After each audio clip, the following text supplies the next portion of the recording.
ግን መጀመሪያ ማለት ነው ቃል ከገባህልኝ ነው መጠየቅ። ስለ እስልምና ታስተምረኛለህ ወይስ አታስተምረኝም? አስተምርሻለሁ። እርግጠኛ ነህ? ምንድነው እምነትሽ እንዳትለኝ፣ ምንድነው እምነትሽ እንዳትለኝ። በቃ እኔ እንትን ውስጥ ነኝ አይደለህም። በቃ ሙስሊም እወዳለሁኝ። ከፈለክ ሻዳ አስይዘኝ፣ ከፈለክ ዝም ብለህ አስተምረኝ እንደፈለክ። እሺ፣ ስለ እስልምና ያው የሰማሽው ነገር ይኖራል። ስለ እስልምና ሃይማኖት እዚያ ላይ ትንሽ ብዙ ነገር እስከዛሬ የሰማሁት ሁሉ ቀርቶ ማለት ነው አንተ መከታተል ከጀመር ጀምሮ የምሬን ነው የምልክ ባልተፈጠርኩ ሁሉ አሰኝቶኛል። እዚች ምድር ላይ ምን ነው ባልመጣው ሁሉ አሰኝቶኛል። የምሬን ነው የምልክ ሳውራት ራሴ ወደ እንባይ ራሴ ይመጣል። አይደል ነው ለምን እንደሆነ እንጃ።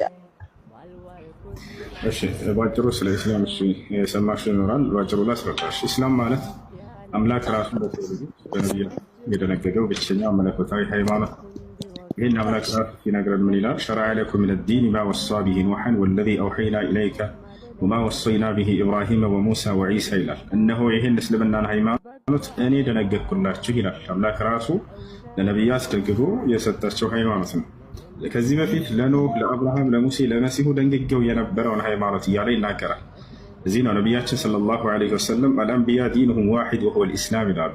እኛ ነቢያቶች ሃይማኖታችን አንድ ነው፣ ሁለት አይደለም፣ ያም አንድ ሃይማኖት ኢስላም ነው ይላሉ።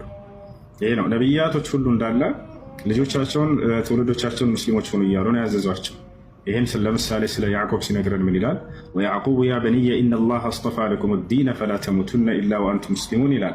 ያዕቆብ ለልጆቹ ምን አላቸው? ልጆቼ ሆይ እነሆ አምላካችሁ አላህ አንድ ሃይማኖትን እስልምናን ብቻ ነው የመረጠላችሁ፣ አደራ ልጆቼ ሙስሊሞች ሆናችሁ እንጂ አትሙቱ አላቸው ይላል። ያው ነቢያቶች ለልጆቻቸው ያዘዟቸው የተናዘዟቸው ብቸኛ መለኮታዊ ሃይማኖት ነው እስላም።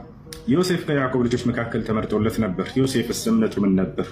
ዮሴፍ ስለ ራሱ ምን ይላል?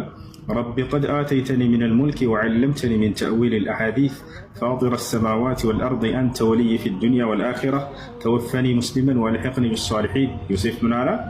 አደራ አምላኬ አላህ ሙስሊም አድርገህ ግደለኝ፣ በሌላ መንገድ ላይ እንዳትገለኝ እያለ ይናገር ነበር። ኖህ ከእነርሱ በፊት ሙስሊም ነበር። ኖህ ስለ ራሱ ምን ይላል? ወኡሚርቱ አን አኩነ ሚነል ሙስሊሚን ይላል። እኔ ከሙስሊሞች እንደሆን ታዘዝኩ ይላል።